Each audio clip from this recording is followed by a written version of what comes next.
कि last turn पे आपको मैंने कार्बोहाइड्रेट्स पढ़ाया था।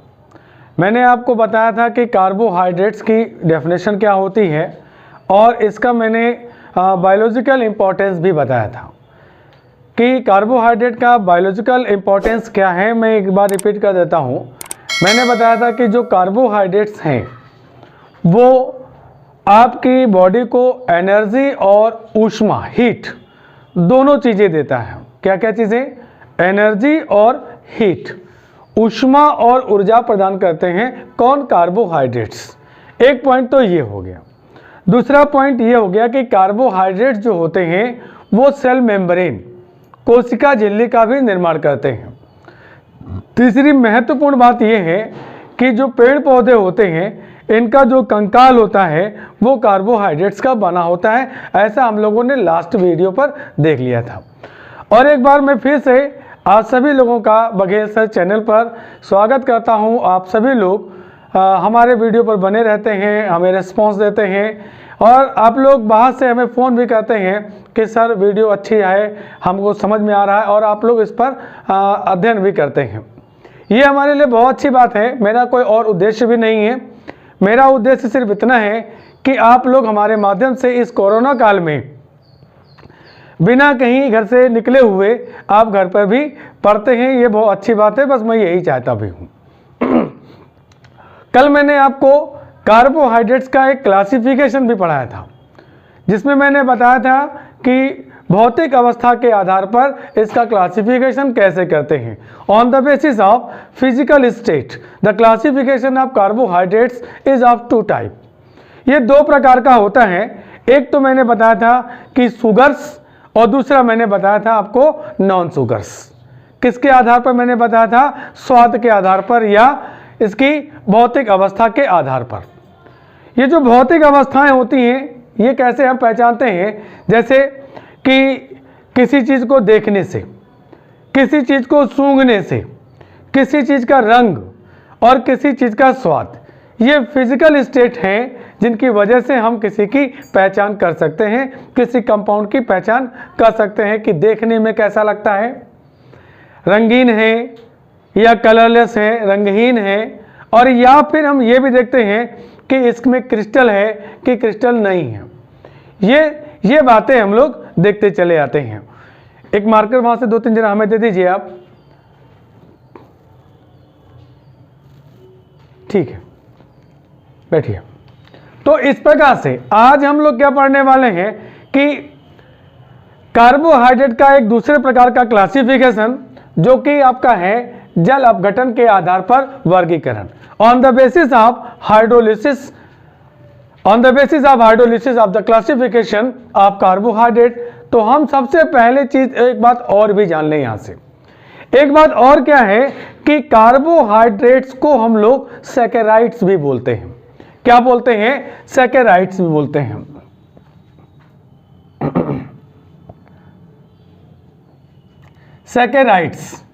सैकेराइड जो वर्ड है ये आपका ग्रीक वर्ड है। ग्रीक वर्ड है जिसका मीनिंग है सैकेरॉन।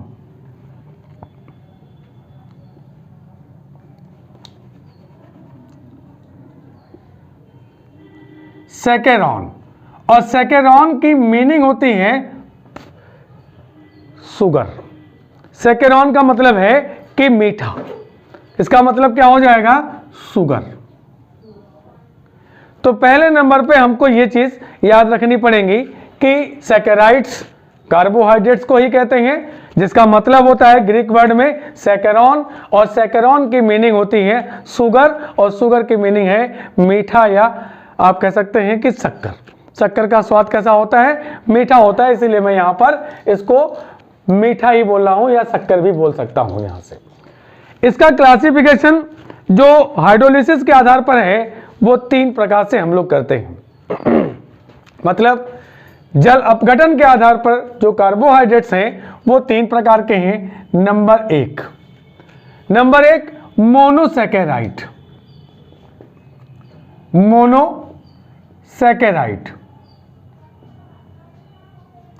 और नंबर 2 होता है ओलिगोसैकेराइड्स। क्या होता है? ओलिगोसैकेराइड।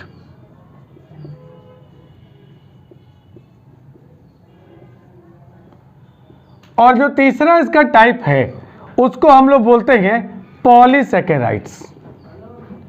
पॉलीसैकेराइड्स, पॉलीसैकेराइड्स ये आपके 3 टाइप के हो गए यहां से कि जल अपघटन के आधार पर जो कार्बोहाइड्रेट्स हैं वो कितने टाइप के होते हैं? 3 टाइप के। कौन कौन से? 3 टाइप के। बिल्कुल ये वैसे हैं लक्षणों के आधार पर। कभी आपने अपने घरों में सुना होगा या आपको लोग चाहते होंगे, जैसे आपका नाम, मैं मान लेता हूं कि आपका नाम आकांक्षा है या आपका नाम खुशी है, कुछ भी नाम है, जैसे नाम आपका आदर्श हो या हर्षित हो, ठीक, या आपके घर में और भी लोग हैं, जैसे आप 2 3 4 भाई बहन होते हैं तो देखते नहीं है कि सभी संतानें तो एक ही की हैं लेकिन उनके नाम कैसे हैं? अलग अलग हैं। जो ओरिजिनल नाम उनके हैं वो तो हैं ही, लेकिन घर में भी क्या कहते हैं? किसी को चिंटू बोलते हैं, किसी को मिंटू भी बोलते हैं, कभी कभी लोग चिंटुआ भी कह देते हैं, मिंटुआ भी कह देते हैं, ऐसे भी नाम हो जाते हैं। मतलब लक्षणों के आधार पर उसका वर्गीकरण। लक्षण का, कभी कभी आपने देखा कोई बहुत काला है तो उसका नाम घर में कहते कलुआ बोलते हैं, कोई बहुत गोरा है तो उसको भूरा भूरा भी बोलते हैं, भूराऊ बोलते हैं, मेरे गांव में तो भूराऊ बोलते हैं, ठीक है, आपके यहाँ जो कुछ बोलते हो ऐसे ना वर्गीकरण कर देते हैं। तो इसी प्रकार से हम लोग अध्ययन की दृष्टि से कि हमें आसान पड़े तो उसकी दृष्टि से हम लोग क्या करते हैं? इसका वर्गीकरण कर ले जाते हैं। तो मैंने बताया कि कार्बोहाइड्रेट्स का हाइड्रोलिसिस के आधार पर 3 प्रकार से क्लासिफिकेशन करते हैं। 3 प्रकार कौन से हैं? आप जान सकते हैं यहां से, मोनोसैकेराइड्स। पहला कौन सा है? मोनोसैकेराइड्स। दूसरा कौन सा है? ओलिगोसैकेराइड्स। और तीसरा कौन सा है? पॉलीसैकेराइड। वेरी गुड, आप लोगों को यह याद रहेगा, याद रहेगा ना 100%। तो चलिए बात कर लेते हैं यहां से हम कि मोनोसैकेराइड्स क्या चीज होती हैं। मोनोसैकेराइड्स जो है वो एक सरल प्रकार की या सिंपल सुगर्स होते हैं। क्या होते हैं ये? सिंपल सुगर होते हैं, या हम इनको बोल देते हैं यहां पे कि सरल शर्करा होती हैं। सरल शर्करा। आप यहां से नोट्स भी बनाते हैं, वीडियो के माध्यम से तो बनाते ही बनाते हैं, जो क्लास में पढ़ रहे हैं तो आप लोग बनाएंगे, तो थोड़ा लिखने की आप स्पीड अपनी अच्छी रखिएगा। मोनोसैकेराइड्स को हम लोग क्या बोलेंगे? हम लोग क्या बोलेंगे? सरल शर्करा या फिर सिंपल शुगर बोलेंगे। इसका जो फॉर्मूला होता है वो होता है CH2O का होल N। इसका जो जनरल मॉलिक्यूलर फॉर्मूला है CH2O का होल N। जो N है, N का मतलब यहां से नंबर है जो कि 3 से लेकर के 7 तक के हो सकता है। कितना हो सकता है? 3 से लेकर के 7 तक के हो सकता है। जो मैंने आपको क्लासिफिकेशन स्टार्टिंग में बताया है कि कार्बोहाइड्रेट का जो क्लासिफिकेशन है वो जल अपघटन के आधार पर करेंगे हम, तो ये कितने प्रकार का है मैंने अभी भी आपको बताया। एक तो मैंने बताया कि मोनोसैकेराइड्स, दूसरा मैंने बताया आपको कि ओलिगोसैकेराइड्स, और तीसरा मैंने आपको बताया यहां पर कि पॉलीसैकेराइड्स। जो ये मोनोसैकेराइड्स है, मैंने बताया इसको कि इसका जनरल फार्मूला क्या है? CH2O का होल N, और N की जो वैल्यू है वो 3 to 7 होती है। अब बात ये आती है कि मोनोसैकेराइड्स को सरल शर्करा क्यों कहते हैं? क्यों? क्योंकि मोनोसैकेराइड्स ऐसे हैं जिनका हाइड्रोलिसिस नहीं होती, जिनका जल अपघटन नहीं होता, मोनोसैकेराइड्स वही कहलाते हैं। अब तक के जो नेचर में हमें मालूम है वो केवल 20 मोनोसैकेराइड्स हमें मालूम है, और इन मोनोसैकेराइड्स को टोटल मैंने कितने बताया कि 20, नोट कर लेते हैं यहां से कि 20 मोनोसैकेराइड्स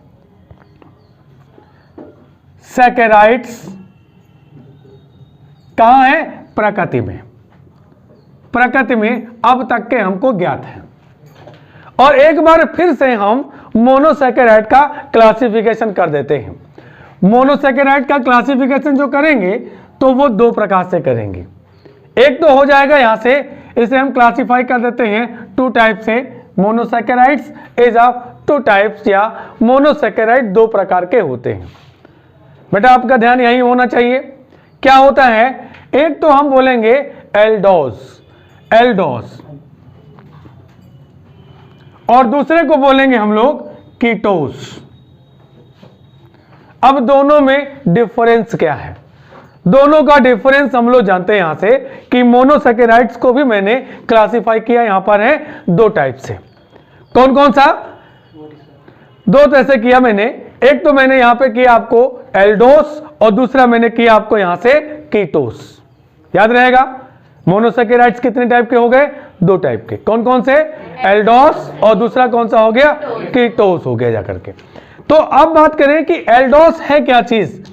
एल्डोस और कीटोस, देखिए एल्डोस का मतलब है कि ऐसे मोनोसैकेराइड्स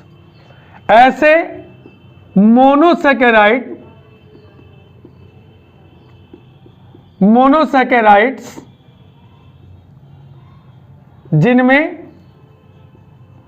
हाइड्रोक्सिल समूह आप लोग जानते हैं OH, मैं लिख देता हूं यहां पर हाइड्रोक्सिल ग्रुप, और इसके साथ में एल्डिहाइड ग्रुप भी होगा तथा एल्डिहाइड ग्रुप CHO उपस्थित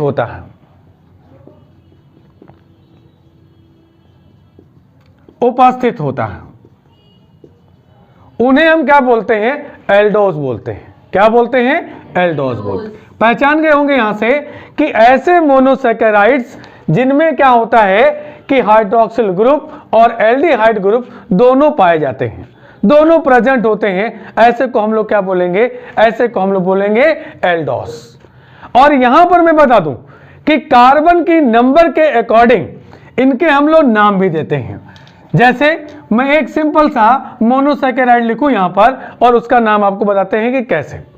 कि एक जैसे मैंने लिया C3H6 और O3, ठीक। तो अगर यहां पे 3 कार्बन है तो एल्डो ट्राइओस इसको बोलेंगे। अच्छा, इसका लिखने का तरीका कैसे? बहुत लोग सोच रहे होंगे कि इसमें बता तो हमको दिया कि हाइड्रोक्सिल ग्रुप है और एल्डिहाइड ग्रुप है, लेकिन है कहां? वो दिखाई नहीं पड़ रहा। तो उसको इस प्रकार से देखिए 1, 2 और 3।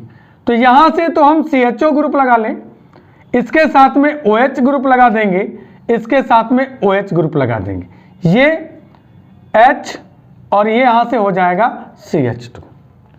इसको और ओपन कर लेते हैं तो देखिए यहां से H और ये OH, ये देखिए ये OH, और ये आप लोग अच्छे से पहचानते हैं। देख लिया यहां पे आपने कि यहां पर देखिए ये एल्डिहाइड ग्रुप हो गया, और ये देखिए कौन से हो गए? हाइड्रोक्सिल ग्रुप हो गए। तो एल्डिहाइड ग्रुप भी है इसके अंदर और हाइड्रोक्सिल ग्रुप भी है, इसलिए इसको हम क्या बोलेंगे? एल्डोस बोलेंगे। क्या बोलेंगे? एल्डोस बोलेंगे। क्योंकि इसके अंदर 3 कार्बन है, इसलिए इसको हम क्या बोलेंगे कि एल्डोस ट्राइओस। इसको हम ग्लिसरल्डिहाइड भी कह सकते हैं। इसका नाम जो होता है वो ग्लिसरल्डिहाइड भी होता है। इसके बाद अगला देखते हैं यहां से कि मैंने अभी भी यहां पे देखिए क्या लिखा है? CH2O, और जब CH2O लिखा है यहां पे मैंने, तो अब क्या हो जाएगा कि इसमें हम जोड़ देंगे यही CH2O, इसमें CH2O जोड़ देंगे। अगर आप जोड़िए CH2O तो यहां पे C4 हो जाएगा, एक ही कार्बन जोड़ेगा ना इसमें, 3 की जगह क्या हो जाएगा? 4, और 2 H जोड़ेंगे तो ये हो जाएगा 8 हो जाएगा, और एक O और जुड़ जाएगा तो यहां क्या हो जाएगा? O4 हो जाएगा C4H8O4 हो जाएगा। क्लियर? अब यहां पर कार्बन की नंबर कितनी है? 4, इसलिए इसका नाम क्या कर देंगे हम?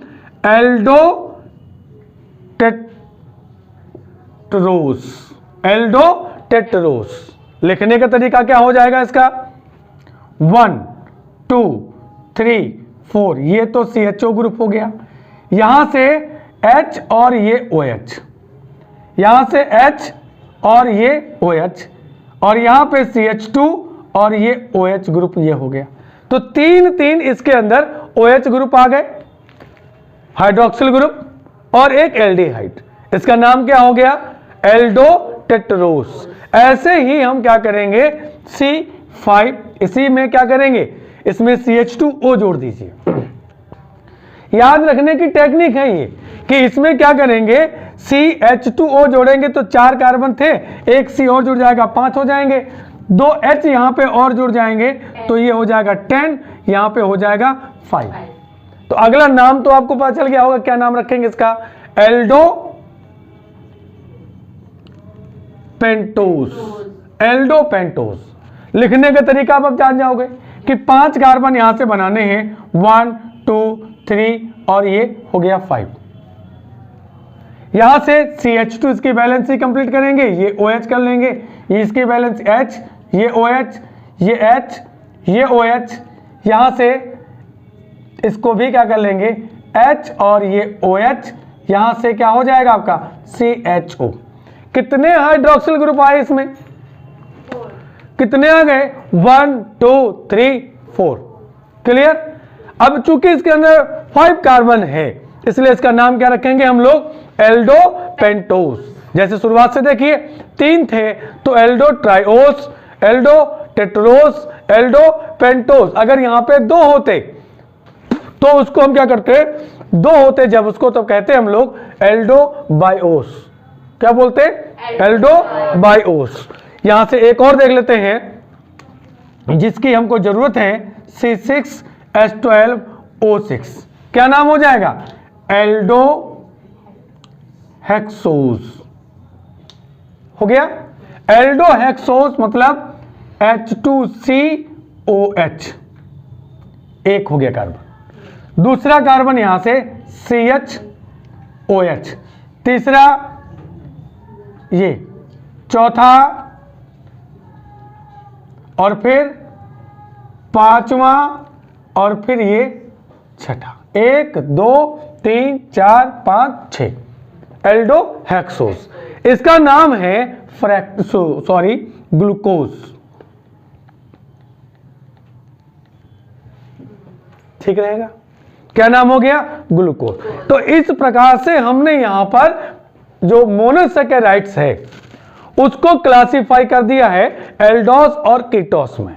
एल्डोस का मतलब जिसमें एल्डिहाइड और कौन सा ग्रुप, हाइड्रोक्सिल ग्रुप एक साथ में हो। ये आप देखिए यहां पे कुछ एग्जांपल्स आपके सामने यहां पर हैं। क्या हो गया, aldotriose, aldotetrose, aldopentose और एल्डो हेक्सोस। एल्डो हेक्सोस को क्या बोलेंगे हम लोग, सुक्रोज बोलेंगे। ठीक, तो अब इसकी बात खत्म करें, अब बात कर लेते हैं किसकी, कीटोस की। ये जो कीटोस है और जो एल्डोस है, इन दोनों के मॉलिक्यूलर फॉर्मूला सेम होते हैं, लेकिन आप देख रहे हो कि इनके जो फंक्शनल ग्रुप है, क्रियात्मक समूह है, वो कैसे होते हैं, डिफरेंट है। इसका मतलब है कि एल्डोस और कीटोस दोनों एक दूसरे के फंक्शनल ग्रुप आइसोमेरिज्म है। आपको मैंने आइसोमेरिज्म पढ़ाई है। अगर आप सभी लोगों ने आइसोमेरिज्म को ना देखा हो तो हमारी प्लेलिस्ट में जाइए और वहां पर आपको आइसोमेरिज्म के वीडियोस मिल जाएंगे। उसमें 4-5 लेक्चर हैं हमारे, आप पूरी वहां से पढ़िए और फिर भी कोई समस्या आए तो आप हमसे कांटेक्ट करिए। चलिए कीटोस की बात करते हैं। कीटोस, अब कीटोस की पहचान क्या है कि इसमें हाइड्रोक्सिल ग्रुप तो रहेगा। कौन सा, हाइड्रोक्सिल ग्रुप, और इस ग्रुप के साथ में कीटोन ग्रुप भी प्रेजेंट होता है। क्या बोलते हैं इसको, है कीटोन। ऐसे मोनोसैकेराइड्स जिनमें हाइड्रोक्सिल ग्रुप के साथ साथ में कीटोन ग्रुप भी प्रेजेंट होता है उनको हम लोग क्या कहते हैं, कीटोस बोलते हैं। क्या बोलते हैं, कीटोस बोलते हैं। एल्डोहेक्सोस आप पीछे पढ़ चुके हैं, एल्डोस का मेंबर है वो, अब यहां पे पढ़ते हैं कीटोस। ठीक, अब इसके भी नाम हम वैसे ही करते हैं जैसे हमने यहां पे aldohexose, aldopentose, aldotriose, aldotetrose ये मैंने पढ़े, वैसे ही यहां पे देखेंगे। जैसे देखिए C3H6O3, यही तो पढ़ा था मैंने। थोड़ा सा इसको ऐसे देख लीजिए, थोड़ा इधर लिख लेते हैं, किसी को समस्या, C3H6 और O3। पहले बोलते थे इसको एल्डो ट्राइओस, अब क्या बोलेंगे? कीटो ट्राइओस। लिखने का तरीका इसका चेंज हो जाएगा, क्योंकि कीटोन जो ग्रुप रहेगा वो बीच में रहता है, एल्डिहाइड किनारे पर रहता। ये देखिए,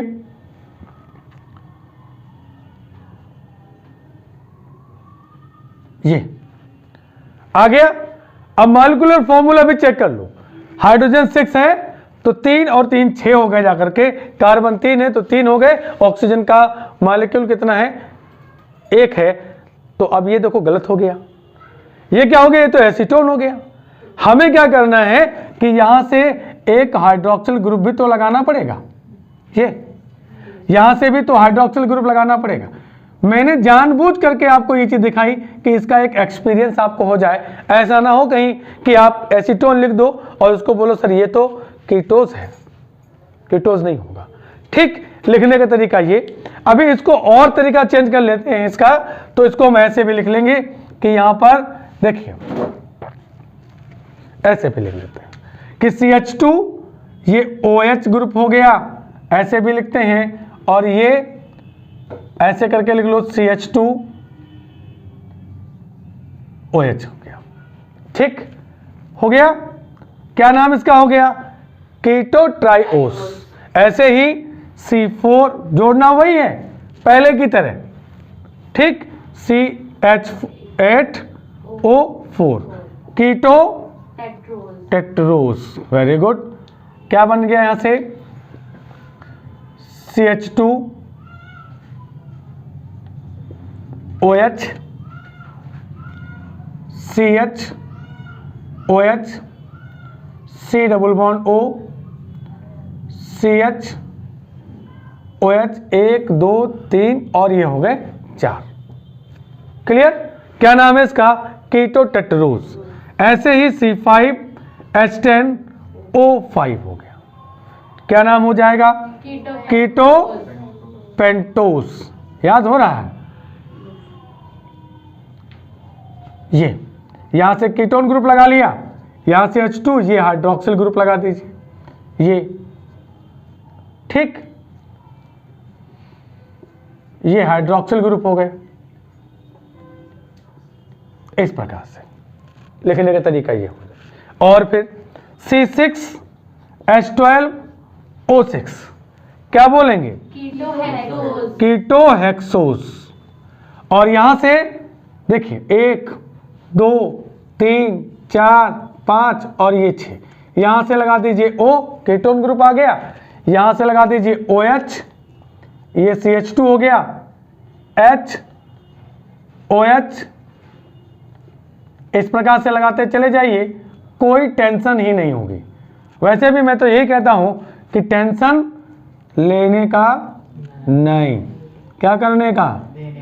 हाँ सही बात है, तुमको दे देंगे टेंशन थोड़ी बहुत, ठीक है, घर ले जाना अपने।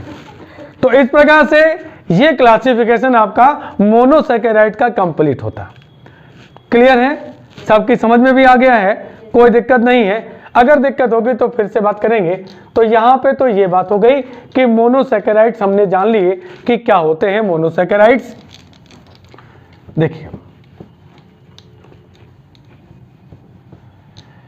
मोनोसैकेराइड्स के बाद में बात आती है कि ओलिगोसैकेराइड्स। ओलिगोसैकेराइड्स क्या होते हैं?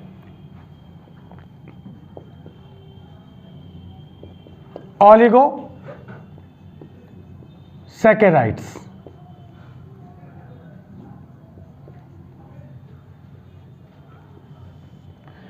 हाँ ये चीज जरूर है कि मैंने बताया था कि मोनोसैकेराइड्स का हाइड्रोलिसिस नहीं होती, लेकिन इसकी हाइड्रोलिसिस होती है।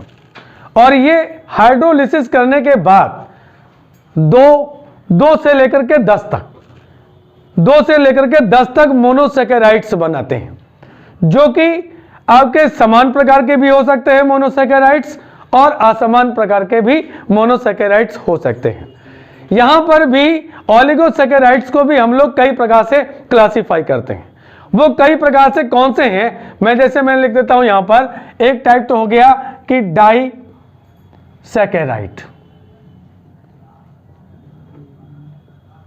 एक। दूसरा होता है ट्राइसैकेराइड,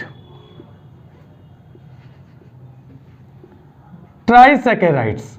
और तीसरा होता है पॉलीसैकेराइड्स। कौन सी चीज? पॉलीसैकेराइड्स। ये मतलब ओलिगोसैकेराइड्स इज ऑफ 3 टाइप्स।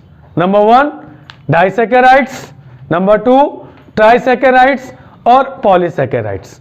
ये जो डाइसैकेराइड्स है इसका मतलब है कि जो आपको कार्बोहाइड्रेट दिया गया है, अगर उसकी हाइड्रोलिसिस करते हैं हम तो फिर वो 2 मोनोसैकेराइड बनाता है, 2 मोनोसैकेराइड।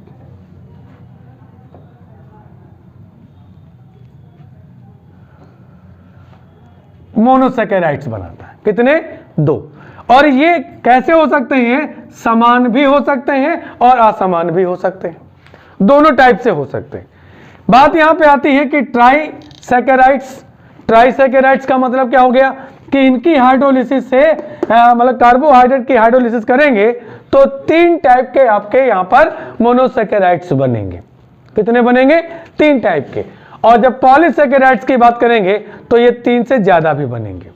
एक पॉइंट यहां पे याद रखने वाला ये है कि मे बी पॉसिबल कि यह संभव है कि जो बनने वाले मोनोसैकेराइड्स हैं वो समान भी हो सकते हैं, सेम भी हो सकते हैं और असमान भी हो सकते हैं, डिफरेंट भी हो सकते हैं। ठीक है, किसकी हाइड्रोलिसिस करेंगे हम लोग? कार्बोहाइड्रेट्स की। तो पहली बात तो मैं डाइसैकेराइड्स की बात करता हूं। इसमें क्या मैंने बताया कि 2 प्रकार के समान अथवा असमान मोनोसैकेराइड्स बनते हैं। कितने? 2 प्रकार के समान या फिर असमान मोनोसैकेराइड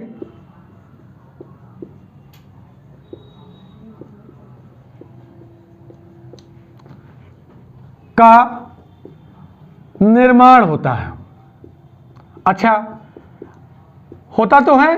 कौन सी प्रोसेस है ये? हाइड्रोलिसिस। कौन सी प्रोसेस होगी? हाइड्रोलिसिस।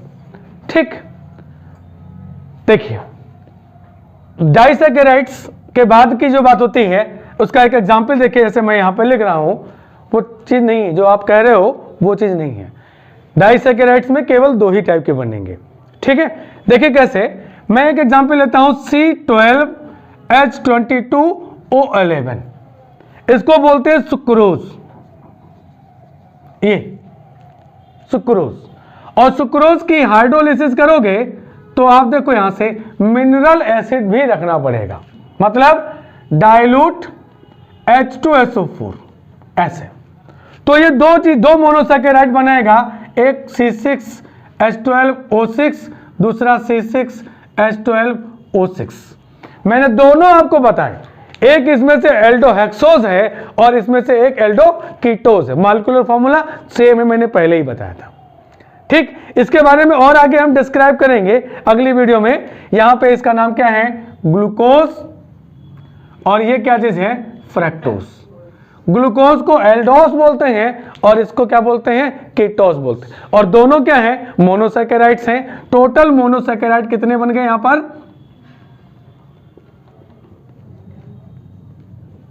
2। ठीक, ये देखिए, ये आपका कार्बोहाइड्रेट है, इसकी हाइड्रोलिसिस करी आपने तो 2 मोनोसैकेराइड्स यहां पे बन गए। और दोनों मोनोसैकेराइड कैसे हैं? अलग अलग हैं, असमान हैं, डिफरेंट हैं। एक और मैं एग्जांपल यहां पे आपको बता दूं कि देखिए ये जो फॉर्मूला है ये माल्टोज का भी होता है। तो माल्टोज में क्या बनता है कि दोनों सेम टाइप के बनते हैं। ठीक, कौन से सेम टाइप बनते हैं? C6H12 और O6 2 मॉलिक्यूल इसके बनते हैं। दोनों ये ग्लूकोज के मॉलिक्यूल होते हैं। और ये है क्या चीज? मोनोसैकेराइड्स है, दोनों मोनो। मैंने यही बताया कि जब समान या असमान दोनों टाइप के बन सकते हैं, अगर हाइड्रोलिसिस करते हैं मोनोसैकेराइड अगर 2 बनते हैं तो फिर उसको हम क्या कहते हैं? डाइसैकेराइड्स कहते हैं। आज की डेट में आप लोग यही पढ़ेंगे और अगली चीज, इसके आगे की चीज अगली वीडियो में आपको हम जरूर पढ़ाएंगे। और आप सभी लोग मेरे चैनल पे बने रहें। चैनल मेरा काहे का है, चैनल आप लोगों का है। मेरा काम तो केवल पढ़ाने का है, ठीक है। बघेल सर चैनल पे आप लोग बने रहें। बघेल सर क्लासेस चैनल का नाम है। आप सभी लोग इस वीडियो को अपने अपने फ्रेंड सर्किल में इसको जरूर शेयर करिए। Thanks for watching.